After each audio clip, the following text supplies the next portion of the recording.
Bien, bendiciones, hermano. Dios te bendiga grandemente. Voy a continuar con el mensaje que estoy haciendo de Evangelio según San Juan, capítulo 3, versículo 16 hasta 19. Voy a estar enfatizando varias palabras, como por ejemplo la palabra condenación, la palabra Dios del verbo dar, ¿verdad? La palabra perder, que en el griego es apolumí, que significa apolumí, del verbo perder, para que ninguno se pierda, mas tenga la vida eterna. Y lo que yo quiero es enfatizar la seguridad de salvación, tanto así dentro del punto de vista de Israel, los judíos, y dentro del punto de vista general para todas las naciones, que también incluye los gentiles, los griegos gentiles, en el periodo de tiempo cuando entra el tiempo de la iglesia. ¿Ok? Siempre dividiendo, separando, distinguiendo, siempre entendiendo y poniendo al frente las dispensaciones, los periodos de tiempo que ocurrieron en la Biblia, y entendiendo los tiempos que ocurrieron, unos sucesos para Israel y unos acontecimientos que sucedieron más adelante para los gentiles. Pero hay algo bien interesante, y es que Cristo es el mediador de vida, que cuando aquí Juan capítulo 3 versículo 16 dice: porque de tal manera, la palabra manera como un adjetivo cumple la función de describir, que es la manera de cómo Dios ama al mundo, es entregando a Jesucristo, para que Cristo reciba la culpa, el pecado, el oprobio, la condenación. En vez de recibirlo el hombre, Cristo es el que recibe la culpa, el pecado, la condenación sobre él. Toda la culpa y el pecado cae sobre Cristo, lo lleva Cristo para salvar a la humanidad. Por eso dice aquí: porque de tal manera amó Dios al mundo. ¿De qué manera lo hizo Dios? Pues entregando a Cristo, poniendo a Cristo en el lugar y en la posición en la cual el hombre se encontraba. El hombre se encontraba en una posición, en una postura de condenación, de estar muerto en su delito y pecado. Y Cristo vino a ponerse en esa postura de recibir la paga del pecado, de recibir la condenación él, de recibir Cristo la muerte, en vez de recibir el hombre la muerte. Entonces, más adelante dice: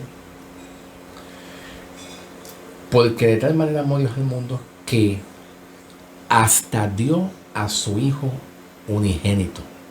Vamos a analizar la palabra Dios. La palabra Dios, hasta dio, dice: hasta dio su Hijo unigénito. Esta palabra Dios, que viene siendo un verbo, está en tercera persona. Aparece en el griego, aparece como una tercera persona, y es un verbo auristo. Es un verbo auristo. Que el auristo significa una acción que ya está hecha, ya está realizada, y no se puede regresar atrás. Cuando Dios decide hacer algo para el bien de la humanidad, del mundo, de los pecadores, de la iglesia, Él no se arrepiente. Lo que Él da ya está hecho. No hay regreso atrás para editar o corregir lo que Dios da. Entonces, este verbo, cuando dice hasta dio a su Hijo amado, ¿ve? Que dio a su Hijo amado, está en tercera persona. Al estar en tercera persona indica que va mucho más allá, mucho más lejos. La primera persona representaría yo hablando con ustedes. Esa es la primera persona. Yo hablando con ustedes. O yo realizando una acción. Pero la segunda persona serían ustedes. La segunda persona sería yo hablando con alguien, que sería tú. Una segunda persona. Pero cuando aquí se menciona una tercera persona, ya la tercera persona sería mucho más lejos, que son mucha gente que incluye más adelante los gentiles. Más adelante incluye a los gentiles. Por eso es que aquí en el griego aparece como una tercera persona en cuanto a la manera de cómo Dios amó al mundo con la intención de salvarlo. Con la intención de salvarlo. Entonces dice que dio a su Hijo unigénito para que todo aquel que en Él crea, para que toda aquella persona que crea, no importando si es gentil o judío, pues pueda tener vida eterna. Si la persona cree, tendrá salvación y vida eterna. Entonces dice, para que todo aquel que en Él crea, no se pierda. Aquí vemos un verbo, que es el verbo perder, que viene del griego apolumi, y lo tengo aquí escrito, la palabra apolumi. Aquí está la palabra apolumi del griego. Aquí está. Entonces, esta palabra apolumi del verbo perder está relacionado, por ejemplo, si vamos a tomar la palabra apo, vamos a comenzar con la palabra apo, de la palabra apolumi. Apo es una preposición que significa afuera, o también significa lejos, afuera o lejos.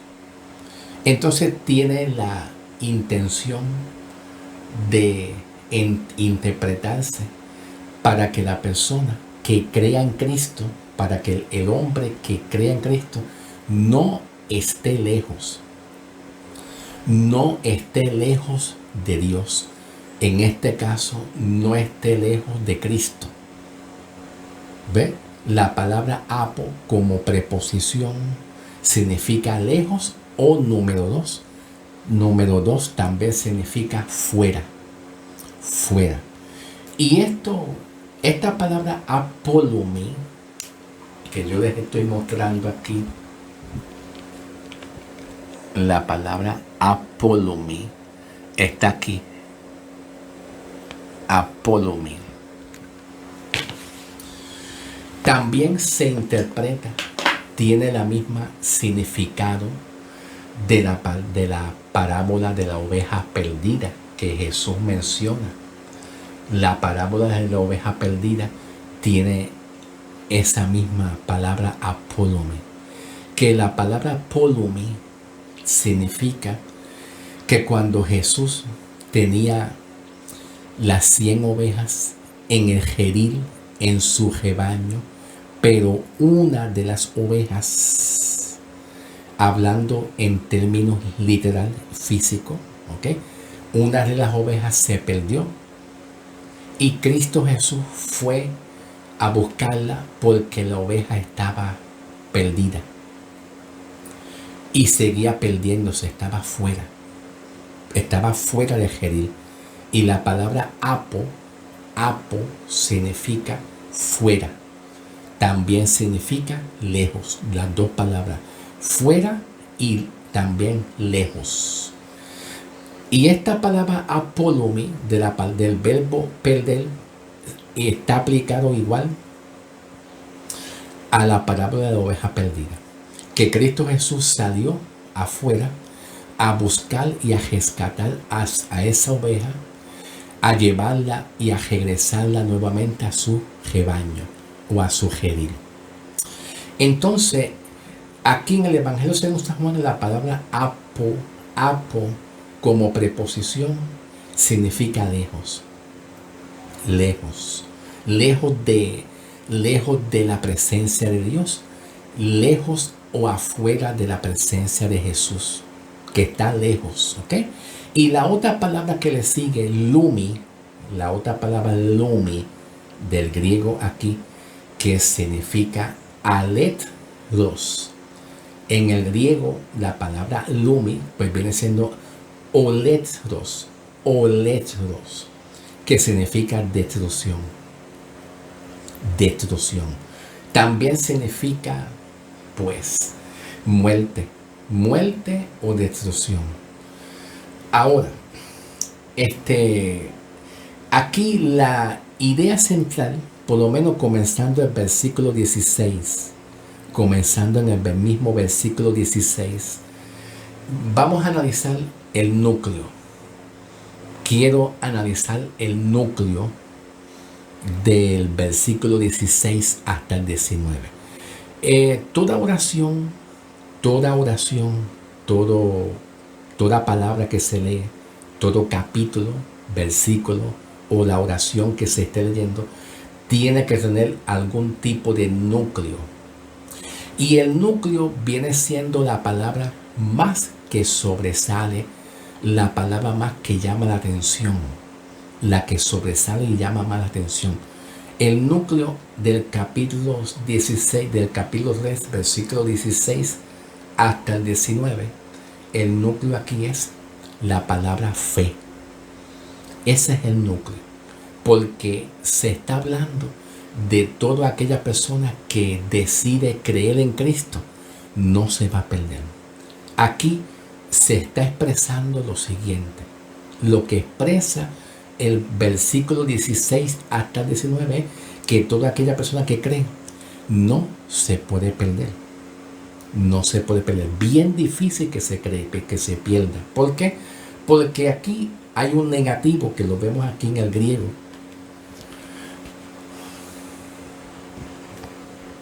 Aquí está el negativo.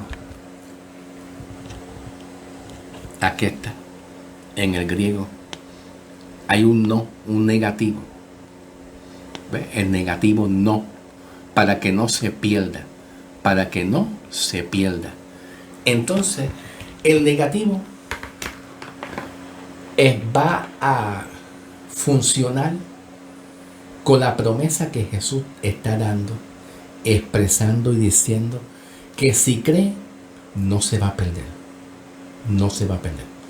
Al decir para que no se pierda, significa que está dando una seguridad. En otras palabras, ¿cuán seguro es un hombre en Cristo por haber creído que si cree en Cristo está guardado, está protegido y no hay forma de que se pierda? Por eso dice aquí, para que no se pierda. La palabra que dice para que no se pierda indica que si un hombre que está bajo la condenación, bajo la ira, decide creer en Cristo, pues entonces no se va a perder. Simplemente cuando decida creer en Cristo. ¿Ok? Entonces cuando expresa aquí para que todo hombre que en Él crea, está expresando un tipo de subjuntivo, un subjuntivo futuro, en el sentido que el que crea, el que decida creer en Cristo, porque puede ser que un hombre rechace la salvación y no crea. Pero entonces por eso dice para que todo aquel que en Él crea. Puede ser que el hombre crea o puede ser que el hombre no crea. Pero está enfatizando el núcleo, aquí es la fe. La fe es la base. Es la base. donde el hombre deposita su fe en Cristo, y si deposita su fe en Cristo, no se va a perder. Porque está expresando una seguridad. ¿Cuán seguro es la seguridad de salvación que Cristo le otorga al hombre una vez el hombre haya creído en Cristo Jesús? ¿Ok? Entonces, para que no se pierda, sino tenga la vida eterna. Para que entonces tenga la vida eterna. Y si aquí dice que tenga la vida eterna, todo aquel que ha creído en Cristo no va nunca jamás a perder su salvación. Pudiera perder la comunión y la consagración hacia Dios por causa de muchos problemas.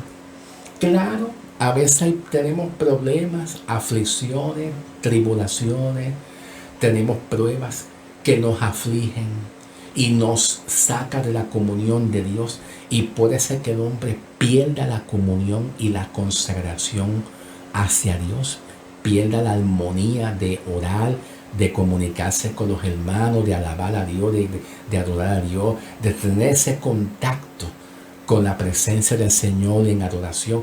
Puede ser que eso se pierda, pero la salvación y la vida de Cristo no se va a perder jamás, porque es una promesa que Dios da aquí a través de Jesús, que el que cree no se pierda. Y al decir no se pierda, está asegurando que la salvación no se va a perder si cree. Es como, está expresando como subordinada. La salvación está sujeta o subordinada a que el pecador decida creer en Cristo. Y si cree en Cristo, ya la salvación está segura y está ganada. ¿Ok? Gloria a Dios. Más adelante dice, sino que tenga vida eterna. La palabra vida en el griego es zoe, Z-O-I-E, zoe, que es la vida de Cristo depositado en el hombre. Y la vida viene siendo la salvación eterna, la salvación que tiene de Cristo para que el hombre tenga salvación y permanezca continuamente con esa salvación hasta que Cristo venga a buscar a su santa iglesia en el día del arrebatamiento. ¿Ok? Luego dice, porque no envió Dios al mundo. Dice, no envió Dios al mundo a su Hijo, al mundo, porque no envió Dios a su Hijo al mundo para condenar al mundo, sino para que el mundo sea salvo por medio de él. Ok, yo les había hablado a ustedes en el primer video, en la parte 1, que la palabra mundo, cosmo, del griego cosmo, significa la naturaleza caída y corrupta que tienen los hombres en esta tierra. La naturaleza caída y corrupta y pecaminosa que tienen los hombres en este mundo.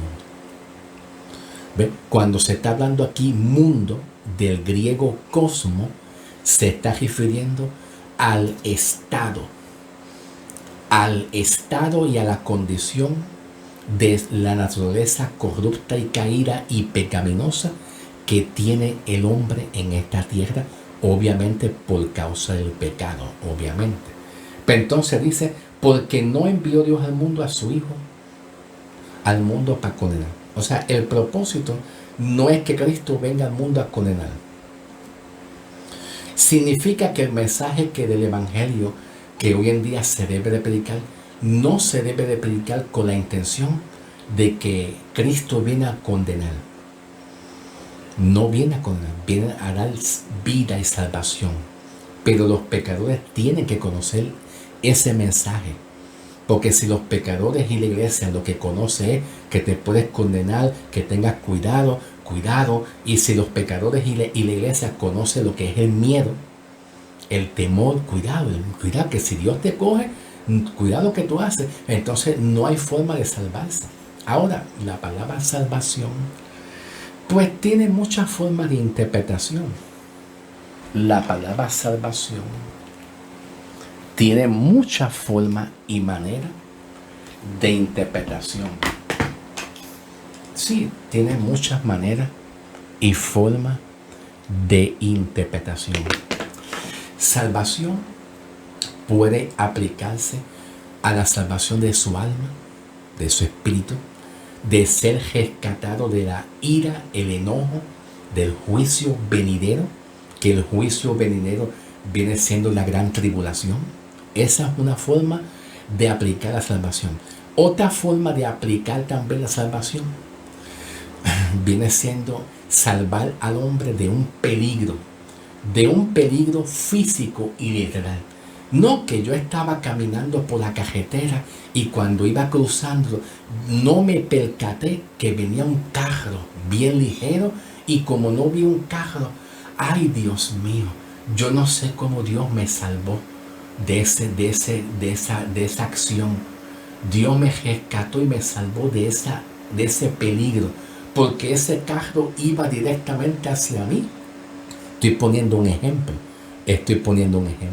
Y el carro de momento dio un giro, dio una curva de momento, pero el carro iba donde mí. Yo no sé qué pudo haber pasado, pero eso es Dios. Dios permitió que yo no tuviera un accidente. Eso aplica a la salvación. Dios salva al hombre de una manera literal y físicamente. ¿Ok? Aquí salvación tiene esa forma de interpretación. Número 1, aplica mayormente espiritual. Y número 2, aplica a una salvación de un peligro material y literal también. Entonces, aquí la palabra cuando dice porque no envió Dios a su Hijo al mundo para condenar, sino para que el mundo sea salvo. Y esta palabra salvo que yo le acabo de decir, salvo, está en tercera persona. Está en tercera persona. Al decir que está en tercera persona, no solamente está como para yo decírtelo a ti. Yo soy la primera persona. ¿Ve? Cuando yo decido realizar algo, pues yo sería, en este caso, yo sería la primera persona. Pero si yo decido hablar contigo, con una o dos personas más, pues entonces eso sería una segunda persona. Pero cuando el mensaje sería que nos salimos de tú y yo, nos salimos del mensaje y hay más personas, muchas personas más, pues entonces sería aquí tercera persona. Aquí la tercera persona cuando está hablando la palabra salvación y la palabra condenación, las dos palabras, salvación y condenación, que Dios no vino a condenar, sino a salvar. No solamente aplica a Israel, sino que aplica a todos los hombres del mundo, de este sistema que se está viviendo, a todos los hombres del mundo. Ahora, hay algo que tenemos que considerar. Hay algo que también tenemos que tener consideración y comprender que mucha gente no entiende. Y es el contexto. Vamos a analizar el contexto del antes y el después del Evangelio según San Juan. Y vamos a ir a Evangelio según San Juan, capítulo 1. Evangelio según San Juan, capítulo 1, versículo 11. Versículo 11 dice que Cristo vino a lo suyo, pero a los suyos no le recibieron. A los suyos. Entonces, ¿quiénes aquí son los suyos? Pues aquí la palabra suyo está dirigiéndose a un remanente específico. Se está refiriendo a un remanente específico que viene siendo la circuncisión a los judíos, al pueblo de Israel, que muchos lo conocemos como la circuncisión, que no tiene nada que ver con la iglesia, porque todavía aquí en el Evangelio según San Juan todavía no estaba formado la iglesia. Aquí en el Evangelio según San Juan todavía no está formado la iglesia. La iglesia se forma más adelante cuando Cristo muere y resucita en adelante. Ya cuando Cristo muere y resucita en adelante y con el llamado de Pablo también en adelante, viene el tiempo de la formación de lo que es la iglesia, el cuerpo de Cristo. Pero cuando hablamos de Mateo, Marcos, Lucas y Evangelio según San Juan, estos libros se encierran a un remanente de gente, de nación específico. Pero cuando se habla de salvación, perdón de pecado, eso no se encierra solamente a un remanente, se encierra a todos los hombres de este mundo, raza, color, todos los hombres, no importa quién sea, gentil o no gentil, raza, color, lo que sea. Ahí la obra de Cristo para salvar no ha sido como para salvar a un remanente específico, sino que abarca a todos los hombres de este mundo, tanto gentil como para el pueblo judío de Israel. Pero sí hay que considerar lo que dice Evangelio según San Juan 1:11. A lo suyo Cristo vino. Pues Cristo vino a lo suyo y eso lo confirma la profecía. Tomando de ejemplo, voy a hablar una profecía, deja ver si me da tiempo. Es que a muchos de ustedes les gustan todo cortito, avanza rápido y uno no tiene tiempo porque a muchos de ustedes les gustan todo corto. Pero déjame ver si me da tiempo de ir a la profecía. Voy a ir a la profecía rapidito para entonces pausar, pero regreso, ¿sabes? Yo pauso, pero regreso. La profecía de Jeremías 31, versículo 31. Ahí está. Esa profecía es para Israel. Jeremías 31, versículo 31. Cuando dice, he aquí yo haré un nuevo pacto con la casa de Judá y la casa de Israel. Y es que cuando Cristo viene a buscar lo suyo, ahí está la profecía. Jeremías 31, versículo 31 en adelante. Voy a seguir hablando de la palabra condenación aquí, que aquí aparece como krinos en el griego, juzgar. Y continuamos, ¿ok? Continuamos, ¿ok? En el nombre del Señor. Vamos a pausar y pausamos el mensaje, pero continuamos con el siguiente video, ¿ok?